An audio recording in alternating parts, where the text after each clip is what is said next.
하나님을 만나는 비결은 먼저 하나님의 말씀을 들어야 한다 그랬어요. 하나님 말씀을 들어야 하고, 그 다음에 들은 말씀을 마음으로 받아들여야 돼요. 영접을 받아들여야 돼요. 드리고 나도 하나님을 믿습니다 라고 고백을 하면 하나님이 만나 주신다, 이렇게 말씀을 드렸죠. 오늘은 성경을 여러분께 이제 한 권씩 선물로 드리는 게 아니고, 지금 이렇게 보시고, 또 다음에 들고 다니기 귀찮으니까 이거 놔두면 되니까 오늘 보시고 그다음 다음에 또 다시 또 보면 됩니다. 그러니까 요한복음 3장 16절이라고 있어요. 근데 지금 찾기가 어려워요. 예수를 좀 오래 믿어도 찾기가 힘들거든요. 요한복음 3장 16절을 제가 그냥 암기하고 있으니까 그냥 암기해서 말씀드릴 테니까 한번 잘 들어보라고 했지. 어떻게 하나님 만나자면 들어야 된다 그랬죠? 하나님 만나자면 들어야 된다 그랬죠? 예, 자, 그러니까 지금 하나님 말씀을 듣는 거예요. 자, 하나님이, 예, 잘 안 보이죠? 예, 하나님이로 시작합니다. 하나님이로 시작하는데, 이 하나님은요, 우리나라 조상 대대손손 하나님 믿었어요. 대대손손. 그래서 외국에서 이 기독교를 전하기 위해 선교사로 왔을 때 깜짝 놀란 게 있었어요. 아니, 어떻게 해서 대한민국은 하나님을 옛적부터 믿어왔나, 깜짝 놀랐어요. 그래서 이제 하나님 하는 말씀이 요한복음 3장 16절에 들어오셨어요. 나와요. 근데 그 하나님이 뭘 하시는 하나님이냐 소개하고 있어요. 하나님이 이 세상을 사랑한다, 이렇게 돼 있어요. 이 세상은 뭘 말하느냐 하면, 교회를 나오든 교회를 나오지 않든 하나님은 다 사랑해요. 다 사랑합니다. 그러니까 좀 넓게 말하면, 풀잎 하나도 하나님은 사랑하시고, 풀잎에 맺힌 이슬도 사랑하시고, 뿐만 아니라 그야말로 이제 기독교로 본다면, 에이, 저 불교는 우상이야, 그런 사람도 사랑해요. 하나님은 사랑하지 않는 게 하나도 없어요. 그래서 이 세상을 사랑하신다 그랬어요. 근데 이 세상을 사랑하는데 왜 이 세상을 사랑하느냐? 이 세상에 두 가지 문제가 있더라는 거죠. 두 가지 문제. 첫 번째가 죄 문제가 있고, 죄. 또 하나가 사망의 문제가 있어요. 이걸 보면서 우리 하나님이 불쌍히 여기는 거예요. 그 아름다운 단풍도 다 떨어지잖아요. 근데 죽죠. 여러분 지금도 예쁘지만, 지금으로부터 약 한 50년, 60년 전에는 제가 휘바람을 불어도 돌아보지도 않았을 거예요. 너무나 이쁜 미녀라서 콧대가 아마 하늘을 찔렀을 거예요. 그렇죠? 예. 그렇지만 지금은 제가 휘바람 불면 돌아볼 거예요. 틀림없이. 예. 어쨌든 간에 이제 그런 사람이라는 것은 죽는다고 하는 문제와, 또 이 죄라는 것은 이 세상 사람들이 죄 안 짓고 사는 사람 아무도 없어요. 저부터도 죄를 지고 살아요. 다만 목사니까 덜 지려고 노력한다, 뭐 이 정도 차이지 다 똑같아요. 그래서 죄를 짓기 때문에 죽는다는 말이에요. 이걸 불쌍히 여기고 하나님께서 누구를 보내냐 하면은, 자기와 똑같은, 자기의 몸과 같은, 자기 자신과 같은 아들 예수를 이 땅에 보내셨다는 거예요. 그러니까 너가 나와 사랑하고 싶으면, 하나님과 너와 사랑하고 싶거든 예수를 믿으라. 그럼 내가 너를 사랑해 주겠다, 그런 얘기입니다. 자, 여기까지 얘기하고 한 3분은 역사 얘기 좀 하려고 그래요. 우리나라가 약 5,000년 역사지요. 5,000년 역사. 저는 가끔 옛날 우리 한국, 조선 시대, 고려 시대, 또 올라가면 이제 삼국 시대, 고조선 시대, 그때 외국으로부터 침범받아서 너무 힘들고 고통받던 그 민족이 우리나라라는 걸 볼 때마다 저는 마음이 참 아파요. 정말 아파요. 특히 병자호란, 임진왜란 이럴 때는요, 말할 수 없는 고통을 당했죠. 예.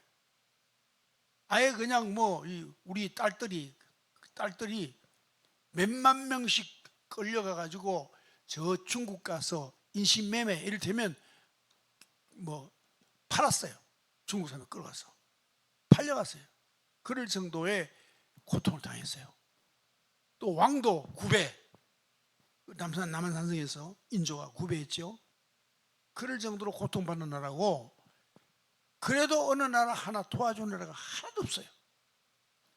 청나라도 우리를 도와준다 그러지만은 우리를 다 뺏어가고 짓누르고, 명나라도 마찬가지, 일본도 마찬가지, 러시아도 마찬가지.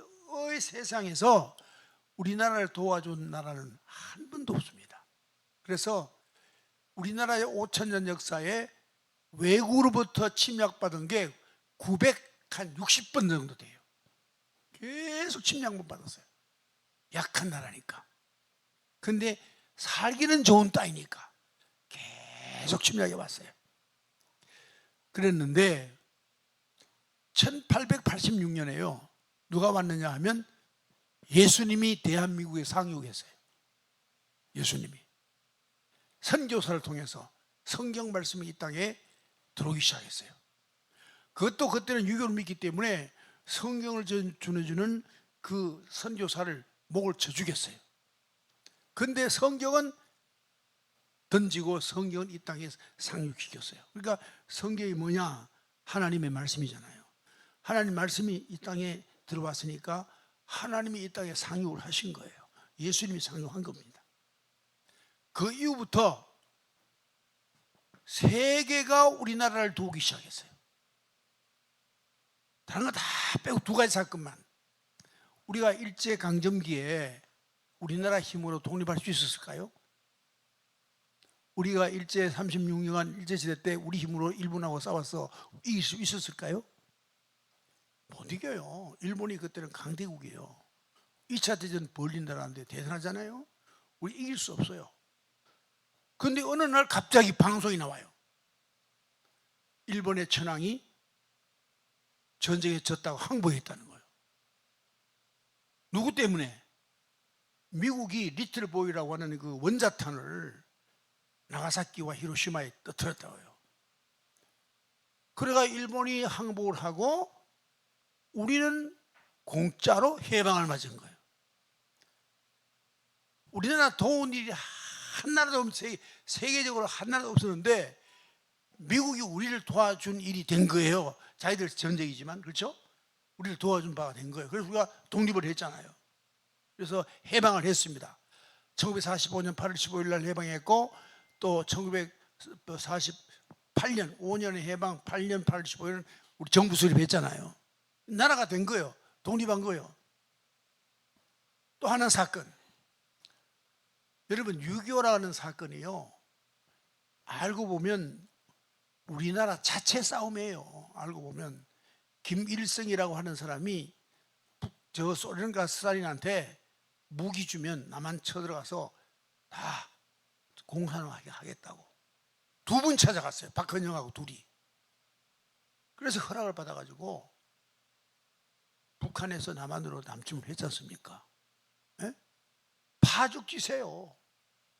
아마 서울에서 3일만 쉬지 않고 그냥 쳤으면 다 넘어갔을 거예요.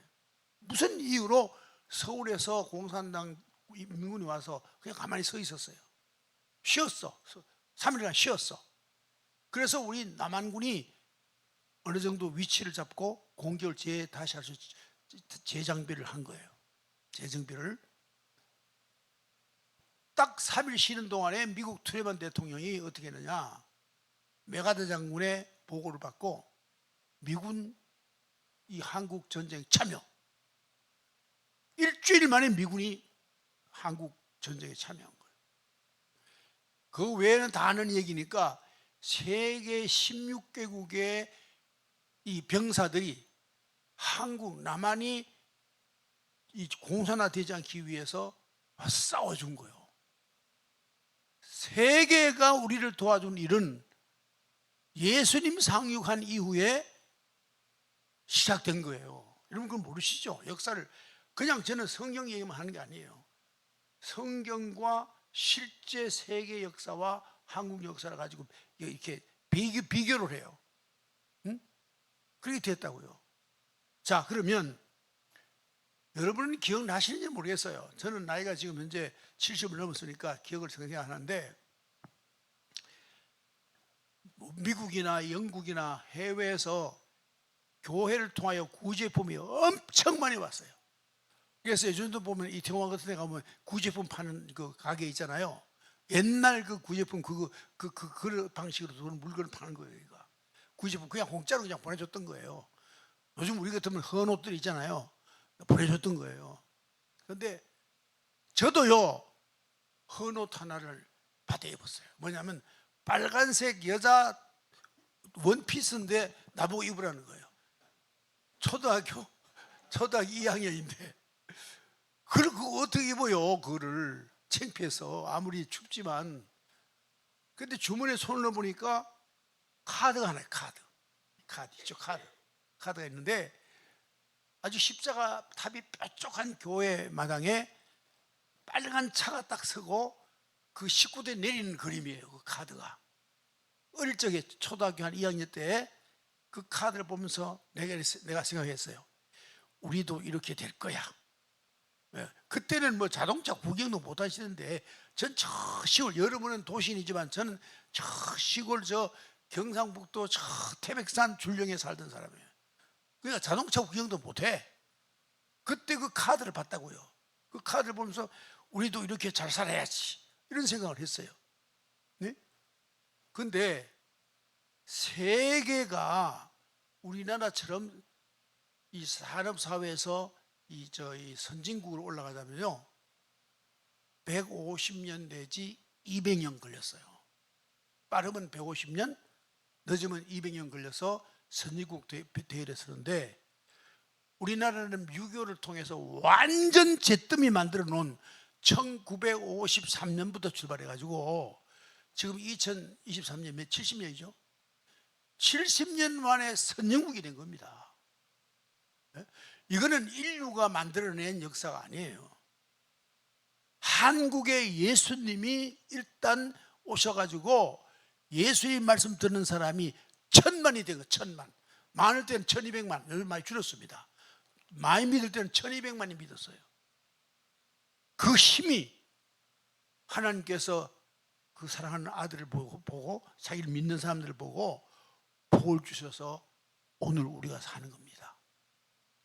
이건 제가 그냥 뭐 성경 얘기로 끝나는 게 아니에요. 앞으로도 계속 역사 얘기하면서 성경 얘기할 겁니다. 여러분, 지금부터 다시 말합니다. 요번 시간이 다 됐으니까 급해서 하는 얘기인데, 나는 이렇게 살았다 하더라도, 난 저 고생 많이 하고 살았어요. 어릴 때부터 쭉. 나는 이렇게 살았다 하더라도 우리 후손은 더 복을 받아야죠. 그러자면 여러분께서 지금부터 기도해야 돼요. 무슨 기도? 하나님, 내 후손들에게 복을 주십시오 라고 기도하세요. 그 복을 빌면 하나님이 그 기도를 들으시고 여러분 자녀에게 복을 주신다고요. 나의 삶보다 상상할 수 없는 하나님이 주시는 복은 놀라운 거니까, 신비로운 거니까 그런 복의 주인공이 된다고요. 오늘부터, 자, 지금 두 번째 시간이니까요, 듣고 그다음에 믿고 그 다음에 고백하면 하나님을 만날 수 있고, 하나님 말씀하시는 비결 하나님 부르면서 기도하면 하나님과 대화가 시작되는 거예요. 그래서 마지막에 예수님 이름으로 기도한다 하면서 여러분 자녀를 위하여 축복 기도하면 여러분의 자녀가 놀라운 변화가 있을 거예요. 제가 약속하는데요, 오늘부터 여러분 기도를 시작한다면, 저는 뭐 6개월, 7개월 뭐 이런 걸로 가지고 말하지 않아요. 그 자녀가 보이지 않게, 전혀 내 눈으로 보이지 않게 점점 변화해 가는 것을 언젠가는 느낄 수 있을 거예요. 어떻게 변해간다? 복 받는 사람으로 바뀌는 걸 여러분께서 보게 될 거예요. 네. 오늘 세 가지 얘기했습니다. 꼭 잊지 마시고, 여러분 이 말씀은 소중한 말씀입니다. 제가 복 받는 이유도 바로 우리 조상들 때문이요, 기도 때문이요. 그리 하시고 지금부터 나는 내 후손들을 위하는 기도하는 사람이다 이 마음을 꼭 가지시기 바랍니다.